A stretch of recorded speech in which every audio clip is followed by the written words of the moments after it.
Okay, so the last video on suctioning is essentially for a patient that is intubated with an endotracheal tube, and that is being ventilated via a ventilator. So the idea is very similar to the tracheostomy, like we mentioned in the tracheostomy video. It's just that the inline suction for tracheostomy is much shorter because anatomically it's lower down in the airway.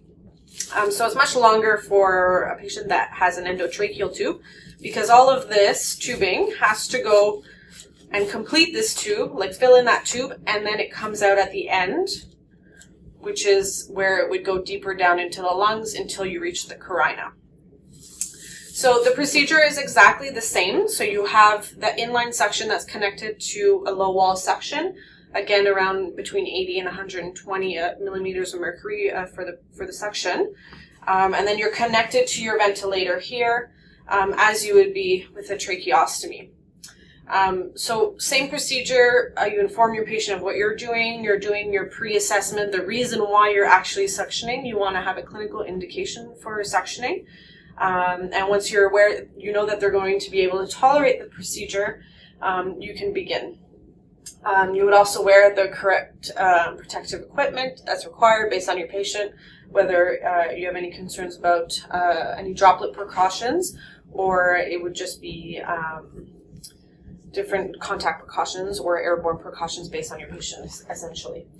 So again, you would pre-oxygenate your patient using the oxygen bolus button. That would be the best way to do it. Your other option is actually just to disconnect here and connect the bag valve mask, although we wouldn't really want to open the system for nothing. So the best way to oxygenate our patients is through the ventilator. So once you've pre-oxygenated, ensure that your button here it was in the lock position, ensure that you've unlocked it, and so that you're able to suction. And then you thread your catheter through the endotracheal tube. So you can do this quickly until you hit the carina. You're going to feel a resistance. You're going to pull back 1 or 2 centimeters. You're going to press on your suction button, and you're going to pull out in a smooth motion. Not too fast, not too slow. Again, this black part is out of the tube, so you know you've pulled out your catheter far enough that you're not blocking any of the air coming in from the ventilator. If they require more suction, you can go again. After hyperoxygenating them, you enter, you pull out the 1-2 centimeters, suction, and pull out until you see that thick black line. And then from there, we would want to clean this, especially if there's very thick secretions that are there, that we could connect our little syringe of normal saline. And so as you squeeze a little bottle of saline, you would keep suctioning so that it really goes through this tube and into the inline suction to clear it and clean it of all secretions that are there.